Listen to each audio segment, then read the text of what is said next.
Vail Resorts says no to cloud seating for the first time in 40 years. Phil Lindemann with their news from Avalanche Physical Therapy on Krystal 93. First. Opening day, gotta get those runs in. Let's go, get some runs in, let's go. All of Summit County is open for the season. Chairs at Copper Mountain started spinning for winter this morning, and those two, Maddie and Aaron from Denver, were itching to get back on snow. Nice, it was good to get the rust off, shake it up before we hit the big mountains this week. By 9:30, it was bustling in Center Village, where at least one skier was having trouble with his Icon Pass. Did not scan, so now I have to wait in this giant line to wait for my pass. Copper is open with 160 acres, both chairs out of Center Village, and top-to-bottom service on Super B. But why open so late and on a Monday? Taylor Prather with the resort. We felt like it was the right move to be able to push our opening day back a couple of weeks, offer more terrain, more ability to spread out and physically distance like we're all getting used to here. All 4 Summit County ski areas are now open. Steamboat opens tomorrow, Winter Park on Thursday.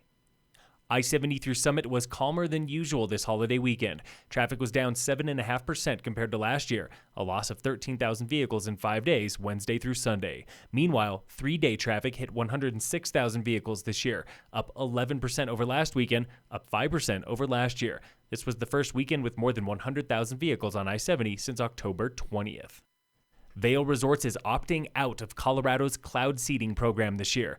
But why does that program matter? Dave Kanzer with Colorado River District explains the concept. What we're trying to do with cloud seeding is firm up the naturally occurring supplies from Mother Nature and take advantage of those storms that come in. And the benefits are big for everyone. Falls quicker and becomes more efficient to add to our snowpack, which is just so important for all of those users within the Colorado River Basin. And I should say, even some users that are outside the Colorado River Basin. Vail Properties have paid into the program for 40 years, but the company lost $203 million last season and will not subsidize $300,000 for seeding. For the Central Colorado program, which represents about 25 cloud seeding machines, we spend about $200,000 a year.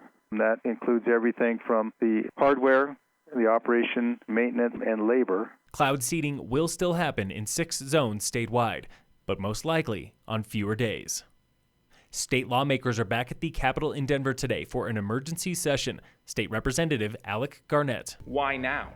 Why not wait until legislative session starts in January? And frankly, January will be too late for too many small businesses, restaurants, bars, and too many Coloradans that are on the brink of eviction and foreclosure. Relief includes one-time stimulus checks, $375 each for nearly 500,000 residents, part of $300 million in immediate cash for all of this. Helping small businesses, helping people who are feeling housing insecurity, and helping child care facilities remain open are 3 of the most critical things we can do as Coloradans. Colorado's first round of relief, including those checks, could be approved by end of this week. The state hopes to distribute up to $1.3 billion in coming months.